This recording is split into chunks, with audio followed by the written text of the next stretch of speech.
Every single day, you will encounter someone who tests your patience, challenges your character, and threatens to steal your peace of mind. It could be the dismissive colleague who undermines your contributions, the passive-aggressive family member who knows exactly which buttons to push, or the complete stranger whose careless words linger in your mind long after they've walked away. The question isn't whether you'll face difficult people. The question is whether you'll let them control your emotional state. The ancient Stoics understood something profound about human interaction that modern psychology is only now beginning to validate. They realized that our distress doesn't come from what others do to us, but from the judgments we make about what they do. Think about that for a moment. Is it really the insult that hurts you? Or is it your belief that the insult matters? This distinction is the foundation upon which all Stoic interpersonal wisdom is built. Marcus Aurelius, the Roman emperor who wrote his private meditations while leading armies and governing an empire, repeatedly reminded himself that other people's actions are their responsibility, but his reactions are his alone. Epictetus, who was born a slave and rose to become one of history's most influential philosophers, taught that we should say to every difficult person we meet, "You are not harming me. You are only revealing your own character." Now let me share with you 3 Stoic techniques that will fundamentally transform how you deal with problematic people. The first of these techniques is what the Stoics called the view from above, a practice of stepping back from your immediate emotional response and seeing the situation from a higher, more detached perspective. When someone insults you, your first instinct might be to feel wounded or angry, but the Stoic asks a different set of questions. What is this person really trying to accomplish? Are they acting from wisdom or from ignorance? And perhaps most importantly, does their opinion of me have any real power over my worth? Imagine for a second that a stranger on the street calls you a name. You have 2 choices. You can accept their judgment and feel diminished, or you can recognize that their words are merely sounds, devoid of meaning unless you assign it to them. This is not about pretending you don't care. It's about genuinely understanding that other people's perceptions are often distorted by their own insecurities, biases, and limited perspectives. When you internalize this truth, you stop taking things personally, and when you stop taking things personally, you reclaim your emotional sovereignty. They can only offend you if you give them permission. Now let me take you even deeper into the second principle, which involves a radical restructuring of your expectations about other people. Here's something you need to understand that most people never consider. We suffer so much in our relationships, not because others are unusually terrible, but because we have unrealistic expectations about how others should behave. We walk through life with a mental script of how everyone around us should act, what they should say, and how they should treat us. And when they inevitably deviate from our script, we feel betrayed, disappointed, and angry. The Stoics, in their characteristic wisdom, offered a different approach. They advised us to begin each day by reminding ourselves that we will encounter meddling, ungrateful, arrogant, and deceitful people.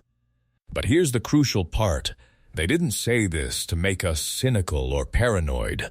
They said this to prepare us. When you expect people to be imperfect, you are not disappointed when they are. When you anticipate that others will act from their own flawed nature, you are not shocked when they do. This is the secret to emotional resilience in the face of difficult people. It's not about lowering your standards for how you want to be treated. It's about accepting the reality of human nature while still maintaining your own integrity. Seneca, another great Stoic, wrote extensively about this, saying that we should be like a well-rooted tree that can withstand the winds of other people's opinions because it draws its strength from its own deep foundation. The tree doesn't get upset when the wind blows. The tree simply stands firm. And so should you. Let's move to the third and perhaps most practical of these Stoic techniques. This is the art of using humor, indifference, or even playfulness to neutralize conflict before it escalates. Think about the last time someone tried to provoke you. What did you want to do? You probably wanted to defend yourself, to explain why they were wrong, to fight back with equal force. But here's the problem with that approach. It requires you to enter the ring with them. When you argue with someone who is trying to upset you, you give them exactly what they want: your attention and your emotional energy. The Stoics understood this dynamic intimately. They knew that the most powerful response to a provocation is often no response at all, or a response so unexpected that it completely disarms the aggressor. Imagine someone insults you, and instead of getting defensive, you simply smile and say, "Thank you for sharing your perspective," or "That's an interesting way to see it." What happens to their momentum? It collapses. They have nowhere to go with their attack because you've refused to be a target. This isn't weakness, by the way. In fact, it's the opposite of weakness. It takes enormous strength and self-control to respond to hostility with calm indifference. But the Stoics would argue that this is precisely the point. Your goal in any interaction with a difficult person is not to win the argument or to prove them wrong. Your goal is to maintain your own equilibrium and to respond in a way that reflects your values, not theirs. Now, you might be wondering if this approach works in every situation. What about cases where someone is genuinely trying to harm you, not just with words, but with actions? This is where the Stoics would offer a subtle but important distinction. They believed that we should do our best to act justly and to protect ourselves from harm where possible, but that our ultimate peace of mind should never depend on other people's behavior. You can take practical steps to remove yourself from a toxic situation. You can set boundaries. You can assert your needs. You can even walk away from relationships that are consistently harmful. But the moment you let another person's actions dictate your emotional state, you have given away your power. Let me give you a concrete example from modern life. Imagine you're driving and someone cuts you off aggressively. Your immediate reaction might be anger. Your heart rate spikes, your face flushes, and you may even yell or honk. But ask yourself, does your anger help you? Does it teach the other driver a lesson? Does it make you safer? Your peace is too valuable to be held hostage by another's ignorance. The Stoic would say, no, your anger only harms you. It raises your stress levels, it clouds your judgment, and it can even shorten your life. The other driver is probably never going to think about that moment again, but you might carry it with you for hours, letting it poison your entire day. And that is the ultimate irony. The person who wronged you has moved on, but you continue to wrong yourself by holding on to the emotion. Let me share one more insight that I believe ties all three techniques together. The Stoics talked about the inner citadel, the idea that you possess an unshakable fortress within yourself that no external force can breach unless you allow it. This citadel is your reason, your judgment, your character, your values. It is the part of you that decides what is good and what is bad, what matters and what doesn't, what deserves your energy and what doesn't. When someone criticizes you, they are standing outside the gates of this citadel, shouting insults at the walls. You have a choice. You can open the gates, let them in, and allow their words to cause chaos inside. Or you can keep the gates firmly shut, acknowledge that they are shouting, but recognize that their words cannot breach your walls unless you let them in. This is the ultimate expression of Stoic freedom, the freedom to choose your response in every moment, regardless of what others do. And the beautiful thing is that this freedom is always available to you.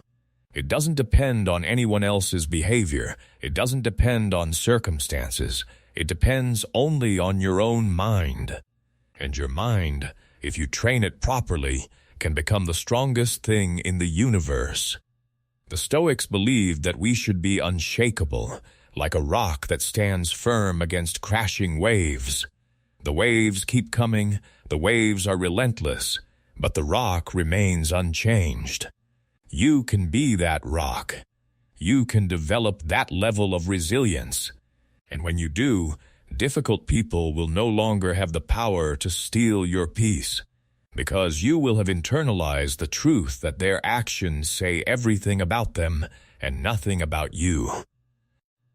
So let me leave you with this challenge. The next time you encounter a difficult person, and you will encounter them, perhaps even today, I want you to pause before you react. Take a breath. Ask yourself 3 questions. First, is this person's opinion really important to me? Second, can I control this person's behavior? And third, what would be the most virtuous way for me to respond right now? The answers to these questions will guide you toward a response that is stoic, grounded, and aligned with your highest values. You might not get it right every time. That's okay. The Stoics understood that mastery is a practice, not a destination. Each interaction is an opportunity to practice your philosophy, to strengthen your inner citadel, and to grow in wisdom and self-control. Remember, the goal is not to have a perfect life free of difficult people. Such a life doesn't exist. The goal is to be the kind of person who can handle difficult people with grace, dignity, and unshakable inner peace. This is the promise of Stoicism. Not that life will stop throwing challenges at you, but that you will become strong enough to face any challenge with your character intact. Control your reactions, not their actions. And if you found these principles helpful, I encourage you to incorporate them into your daily routine. You'll be surprised at how quickly they transform not just your relationships, but your entire experience of life.